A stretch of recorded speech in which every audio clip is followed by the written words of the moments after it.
کیا آپ نے کبھی کائنات کے اس عظیم سفر پر غور کیا ہے؟ ایک ایسا سفر جو ایک نقطے سے شروع ہوا اور ایک مقررہ انجام کی طرف بڑھ رہا ہے۔ کیا یہ محض ایک بے معنی اتفاق ہے یا اس میں کوئی گہرا راز، کوئی عظیم مقصد پوشیدہ ہے؟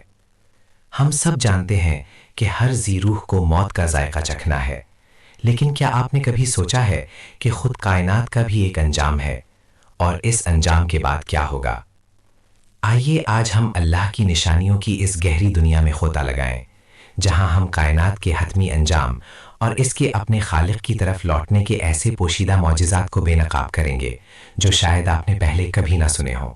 کیا آپ جانتے ہیں کہ کائنات کی پیدائش کے چند لمحوں بعد ہی cosmic microwave background CMB میں درجہ حرارت کے انتہائی معمولی اتار چڑھاؤ یعنی انائسوٹروپیز آج کی کہکشاؤں اور ستاروں کے ڈھانچے کی بنیاد بنے؟ یہ اتار چڑھاؤ 1,00,000 میں صرف ایک حصے کے برابر تھے۔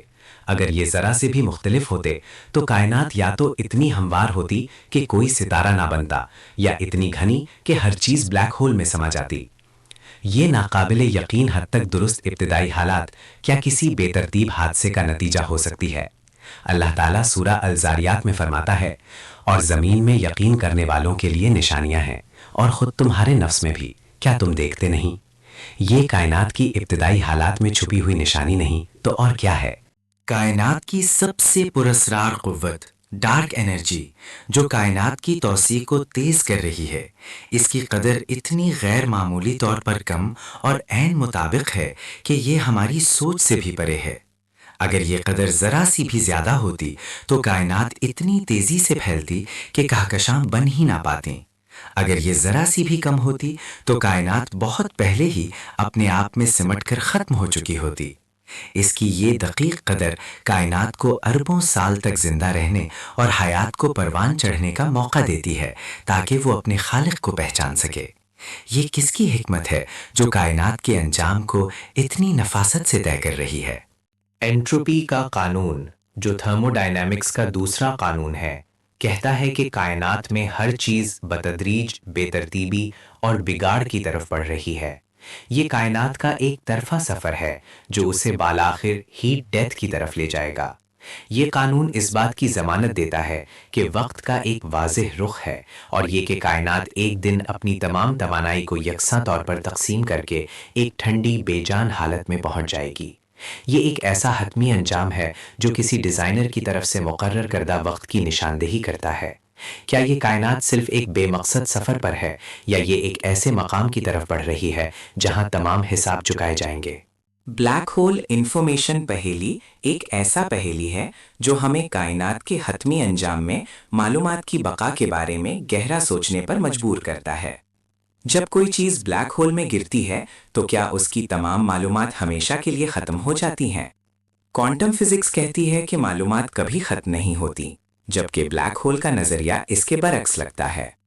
یہ تضاد اس بات کی طرف اشارہ کرتا ہے کہ شاید کائنات میں ایک ایسا میکانزم موجود ہے جو ہر چیز کی معلومات کو محفوظ رکھتا ہے، چاہے وہ فنا ہو جائے، جو حشر کے دن دوبارہ تخلیق کے لیے ضروری ہے۔ اللہ تعالیٰ سورہ یاسین میں فرماتا ہے، اِنَّا نَحْنُ نُحْيِي الْمَوْتَىٰ وَنَكْتُبُ مَا قَدَّمُوا وَآثَارَهُمْ وَكُلَّ شَيْءٍ أَحْصَيْنَاهُ فِي إِمَامٍ مُّبِينٍ۔ بے شک ہم ہی مردوں کو زندہ کرتے ہیں، اور جو کچھ انہوں نے آگے بھیجا اور جو آثار پیچھے چھوڑے سب لکھتے ہیں، اور ہم نے ہر چیز کو ایک واضح کتاب میں شمار کر رکھا ہے۔ یہ اس کائناتی ریکارڈ کی طرف اشارہ نہیں تو اور کیا ہے؟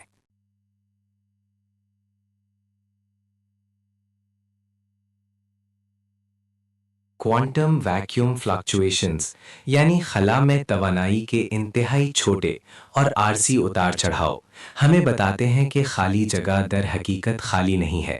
یہاں مجازی ذرات لمحہ بلمحہ وجود میں آتے اور فنا ہوتے رہتے ہیں۔ یہ کچھ نہیں سے کچھ کے ابھرنے کا ایک مستقل عمل ہے جو کائنات کے آغاز اور اس کی دوبارہ تخلیق کے امکان کی گہری جھلک پیش کرتا ہے۔ یہ ہمیں سکھاتا ہے کہ عدم سے وجود میں آنا کوئی ناممکن بات نہیں، بلکہ کائنات کے بنیادی قوانین کا حصہ ہے۔ کیا یہ اس بات کا اشارہ نہیں کہ اللہ تعالیٰ کے لیے کائنات کو دوبارہ تخلیق کرنا کتنا آسان ہے؟ پروٹون کا زوال اگرچہ ابھی تک تجرباتی طور پر ثابت نہیں ہوا، لیکن کئی نظریات کے مطابق یہ ممکن ہے۔ اگر پروٹون، جو کہ مادہ کے بنیادی اجزاء ہیں، بالآخر ختم ہو جائیں تو کائنات میں موجود تمام مادہ اپنی ساخت کھو کر صرف تباہ کاری میں تبدیل ہو جائے گا۔ یہ مادہ کی حتمی تحلیل کا ایک تصور ہے جو اس بات کی نشاندہی کرتا ہے کہ ہر چیز کا ایک مقرر انجام ہے اور ایک دن سب کچھ اپنی اصل حالت یعنی توانائی میں لوٹ جائے گا، جو پھر سے کسی نئے حکم کا منتظر ہوگا۔ کائنات کے بنیادی مستقلات جیسے کہ کشش ثقول کی مستقل قدر، پلانک کا مستقل اور کاسمولوجیکل مستقل اتنی غیر معمولی درستگی کے ساتھ ترتیب دیے گئے ہیں کہ اگر ان میں ذرا سی بھی تبدیلی ہوتی تو کائنات یا تو بہت جلد ختم ہو جاتی یا کبھی پیچیدہ ڈھانچے نہ بن پاتے۔ یہ دقیق توازن جو کائنات کو اربوں سال تک مستحکم رکھتا ہے اور حیات کو پروان چڑھنے کا موقع دیتا ہے، کسی بے ترتیب عمل کا نتیجہ نہیں ہو سکتا۔ یہ ایک ایسا ڈیزائن ہے جو کائنات کو ایک مقرر انجام کی طرف لے جانے سے پہلے اس میں زندگی کو ممکن بناتا ہے۔ ستاروں کا کائناتی ریسائکلنگ کا عمل ایک اور حیرت انگیز نشانی ہے۔ ستارے ہلکے اثر کو بھاری اثر میں تبدیل کرتے ہیں، پھر سپر نووا کے ذریعے پھٹ کر ان اثر کو خلا میں بکھیر دیتے ہیں۔ یہ اثر پھر نئے ستاروں، سیاروں اور بالآخر زندگی کی بنیاد بنتے ہیں۔ یہ تخلیق، تباہی اور دوبارہ تخلیق کا ایک مسلسل چکر ہے جو کائنات کے حتمی انجام اور اس کے بعد دوبارہ تخلیق کے تصور کی عکاسی کرتا ہے۔ کیا یہ اللہ کی قدرت کی نشانی نہیں کہ وہ کس طرح فنا سے بقا اور بقا سے فنا کا نظام چلا رہا ہے؟ نیوٹرینوز، جنہیں اکثر بھوت ذرات کہا جاتا ہے، وہ انتہائی چھوٹے اور بے اثر ذرات ہیں جو اربوں کی تعداد میں ہر سیکنڈ ہمارے جسم سے گزر جاتے ہیں، لیکن یہ ستاروں کے زوال میں کلیدی کردار ادا کرتے ہیں۔ جب ایک بڑا ستارہ اپنی زندگی کے اختتام پر پہنچتا ہے تو یہ نیوٹرینوز ہی ہیں جو ستارے کے مرکز کو پھٹنے میں مدد دیتے ہیں اور سپر نووا کا باعث بنتے ہیں۔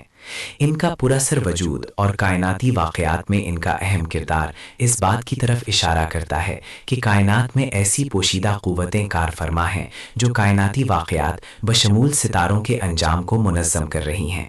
کوانٹم انٹینگلمنٹ کا مظہر، جہاں دو ذرات چاہے وہ کتنی ہی دور کیوں نہ ہوں فوری طور پر ایک دوسرے سے جڑے رہتے ہیں، اس بات کی طرف اشارہ کرتا ہے کہ کائنات میں ایک گہری آپس میں جڑی ہوئی حقیقت موجود ہے جو زمان و مکان سے ماورا ہے۔ یہ غیر مقامی تعلق ہمیں کائنات کے ایک ایسے پہلو کی جھلک دکھاتا ہے جہاں تمام معلومات بلا آخر ایک دوسرے سے جڑی ہوئی ہیں اور قابل بازیافت ہیں۔ یہ تصور حشر کے دن روحوں اور جسموں کی دوبارہ یکجائی کے لیے ایک سائنٹیفک بنیاد فراہم کرتا ہے۔ کائنات کا حافظہ اس کے بڑے پیمانے کے ڈھانچے میں محفوظ ہے۔ کہکشاؤں کا جال، خلا اور تاروں کا یہ وسیع ڈھانچہ کائنات کے ابتدائی کوانٹم اتار چڑھاؤ کا ایک فوسل ریکارڈ ہے۔ یہ اپنے آغاز کی یاد کو برقرار رکھتا ہے جو اس بات کی نشاندہی کرتا ہے کہ سب سے بڑے پیمانے پر بھی معلومات برقرار رہتی ہیں اور ارتقا پاتی ہیں۔ یہ ہمیں بتاتا ہے کہ کائنات کا ہر لمحہ، ہر واقعہ ایک ریکارڈ کا حصہ ہے جو کبھی مٹتا نہیں۔ کہکشاؤں کے اندر گولڈی لاکس زون کا وجود بھی ایک حیرت انگیز حقیقت ہے۔ یہ صرف سیاروں کے لیے ہی نہیں بلکہ پوری کہکشاؤں کے لیے بھی ایک مخصوص قابل رہائش زون ہوتا ہے۔ کہکشاں کے مرکز کے بہت قریب تابکاری بہت زیادہ ہوتی ہے، بہت دور بھاری ایلموں کی کمی ہوتی ہے۔ ہمارے نظام شمسی کا ہماری کہکشاں ملکی وے میں یہ مخصوص مقام زندگی کے ارتقاء اور اپنے خالق کرنے والے اور حتمی انجام پر غور کرنے کے لیے درکار لمبی مدتی استحکام کو ممکن بناتا ہے۔ یہ کس کی حکمت ہے جو اس قدر دقیق ترتیب سے کائنات کو چلا رہی ہے؟ طاقتور نیوکلیئر فورس کی دقیق ایڈجسٹمنٹ بھی کائنات کے ڈیزائن کا ایک معجزہ ہے۔ اگر یہ ذرا سی بھی کمزور ہوتی تو ہائیڈروجن کے علاوہ کوئی مستحکم ایٹمی نیوکلیس نہ بن پاتا۔ اگر یہ ذرا سی بھی مضبوط ہوتی تو ہائیڈروجن بہت آسانی سے فیوز ہو جاتی اور ستارے بہت تیزی سے جل جاتے۔ یہ درستگی تمام عناصر کے وجود کو ممکن بناتی ہے جو پیچیدہ ڈھانچے بشمول زندگی کے لیے ضروری ہیں، اور یہ سب ایک مقررہ انجام کی طرف بڑھ رہے ہیں۔ پاؤلی ایکسکلوژن اصول، کوانٹم میکینکس کا ایک بنیادی اصول، تمام الیکٹرانز کو سب سے کم تناؤ کی حالت میں گرنے سے روکتا ہے۔ جس سے مادے کو اس کی استحکام اور ساخت ملتی ہے۔ اس کے بغیر تمام مادہ ایک گھنا غیر امتیازی گولا ہوتا۔ یہ ایک بنیادی نظام سازی کا اصول ہے جو کائنات کی ساخت کو اس کے مقررہ وقت تک برقرار رکھتا ہے جب تک کہ اس کا حاتمی انجام نہ آئے۔ کائنات کے پھیلاؤ کی شرح اس کی اہم کثافت کے ساتھ غیر معمولی طور پر متوازن ہے۔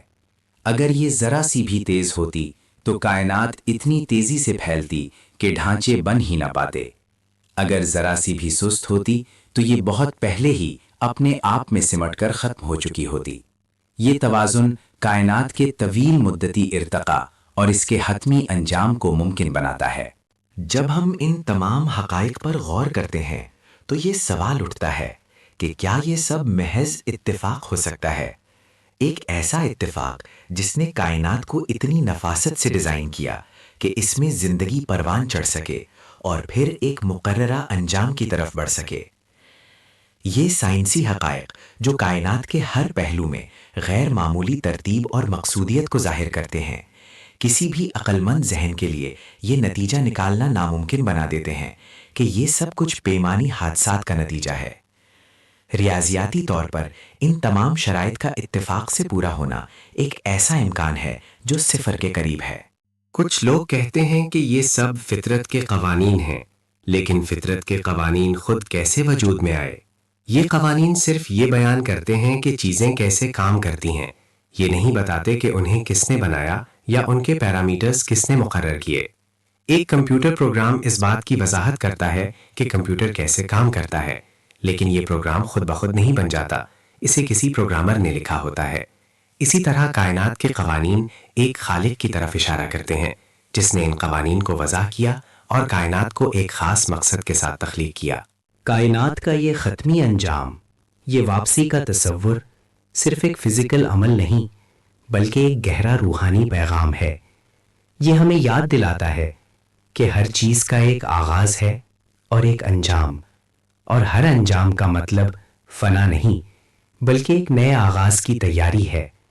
یہ تصور کہ کائنات اپنے خالق کی طرف لوٹے گی اس بات کی تصدیق کرتا ہے کہ اس کائنات کا ایک مالک ہے، ایک حساب لینے والا ہے، اور ایک ایسا دن ضرور آئے گا جب ہر چیز اپنے اصل کی طرف لوٹے گی۔ یہ تمام نشانیاں اس بات کا واضح ثبوت ہیں کہ کائنات محض ایک اتفاقی حادثہ نہیں بلکہ ایک عظیم الشان ڈیزائن کا شاہکار ہے جس کا ایک خالق ہے، ایک مالک ہے اور ایک مقررہ انجام ہے۔ یہ کائنات اپنے خالق کی طرف لوٹ رہی ہے اور اس کے ساتھ ہم سب بھی۔ یہ اللہ کی حکمت، قدرت اور اس کی عظمت کا ایسا بے مثال مظاہرہ ہے جو ہمیں اس کے سامنے سر تسلیم خم کرنے پر مجبور کر دیتا ہے۔ بے شک ہم اللہ ہی کے ہیں اور اسی کی طرف لوٹ کر جانے والے ہیں۔ اللہ کی تخلیق کے مزید حیران کن نشانیاں دریافت کرنے کے لیے سبسکرائب کریں۔